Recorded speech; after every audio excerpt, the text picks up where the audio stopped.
এবং আমার একটি পরিকল্পনার ভিতরে রয়েছে, আল্লাহ পাক যদি আমাকে সুযোগ দেয়, কবুল করে, আমাদের দলকে সুযোগ দেয়, কবুল করে, আমরা আমার এই পল্লবী রূপনগরে একটি সরকারি হসপিটাল করবো ইনশাআল্লাহ। পাশাপাশি আমাদের শিক্ষা, আমাদের যারা ছোট ছোট সন্তানরা রয়েছে, যারা অসহায়, যারা নিম্ন আয়ের মানুষ রয়েছে, তারা অনেকেই অর্থের অভাবে তিনবেলা ঠিক মতো খেতে পারে না এবং তাদের সন্তানদেরকে পড়াশোনা করাতে পারে না। আমরা সেই সকল সন্তানদেরকে প্রত্যেকটি ওয়ার্ডে ঠিক স্বাস্থ্য কেন্দ্রের মতোই আমরা শিক্ষা প্রতিষ্ঠান নির্মাণের মাধ্যমে সেখানেও আমাদের ভবিষ্যৎ প্রজন্ম, আমাদের সন্তানদেরকে বিনামূল্যে শিক্ষা ব্যবস্থা আমরা নিশ্চিত করবো ইনশাআল্লাহ। এভাবে আমরা পর্যায়ক্রমে আমরা আমাদের এই 5 তারিখের পরবর্তীত যে সময়, এই সময়টিকে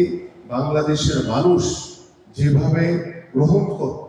গ্রহণ করেছে, আমরা ঠিক সেইভাবে চিন্তা করে আমরা স্বাভাবিকভাবে আমরা আশা করি যে আমরা পরিবর্তিত যে বাংলাদেশ, সেই বাংলাদেশকে আমরা একটি সামাজিকভাবে একটি আমূল পরিবর্তন আনতে পারবো এবং পাশাপাশি আমাদের খেলাধুলার মাধ্যমে আমাদের সন্তানদেরকে সুস্থ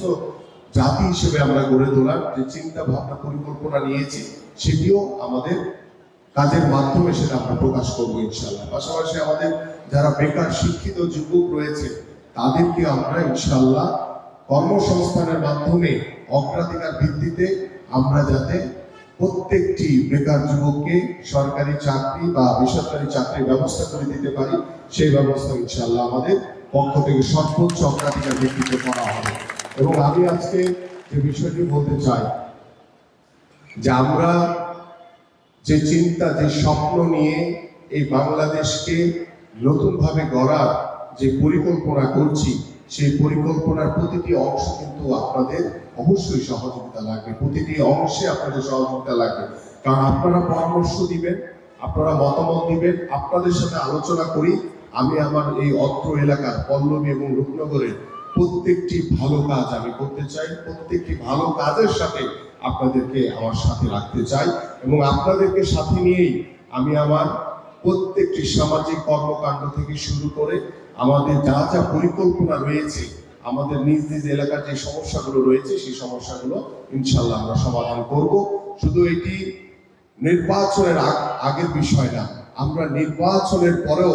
আমাদের প্রত্যেকটি এলাকার মত বিনিময় সভা চলমান থাকবে, কারণ প্রত্যেকটি মানুষের সমস্যা থাকবে, সেটা সমাধান করার চেষ্টা করব। সমস্যা থাকবে, আমরা সমাধান করার চেষ্টা করব। ঠিক এইভাবে আমরা পর্যায়ক্রমে আমরা প্রত্যেকটি সাধারণ মানুষের কাছে পৌঁছে যেতে চাই যে আমরা বাংলাদেশ জাতীয়তাবাদী দল বিএনপি রাজনীতি করে শুধু আপনাদের জন্য, এদেশের সাধারণ মানুষের জন্য, জনগণের জন্য। আপনারাই হচ্ছে আমাদের এই বাংলাদেশের সকল ক্ষমতার উৎস এবং আপনাদের মাধ্যমেই যারা বর্তমানে এই 2-1টি রাজনৈতিক দল যারা বিভিন্ন প্রকারের ষড়যন্ত্র করছে, নির্বাচনকে বানচাল করার জন্য টাল বাহানা করছে, আমরা দৃঢ় হাতে তাদেরকেও আহ্বান করব যে ভুল পথে ধাবিত না হয়ে বাংলাদেশের মানুষের যে প্রত্যাশা, যে চাওয়া, আগামী ফেব্রুয়ারিতে যে নির্বাচন, সেই নির্বাচনে আপনারা সকলেই অংশগ্রহণ করে আমরা বাংলাদেশের মাটিতে একটি অবাধ, সুষ্ঠু, নিরপেক্ষ নির্বাচন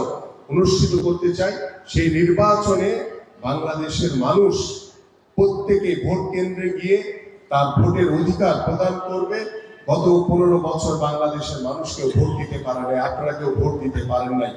আমরা সবাই উৎসুকভাবে মুখিয়ে আছে যে কখন বাংলাদেশের মানুষ, প্রত্যেকটি মানুষ গিয়ে তারা তাদের যে নাগরিক অধিকার, ভোটের অধিকার, সেটি প্রদান করবে। সেই ভোটের অধিকার প্রদানের মাধ্যমে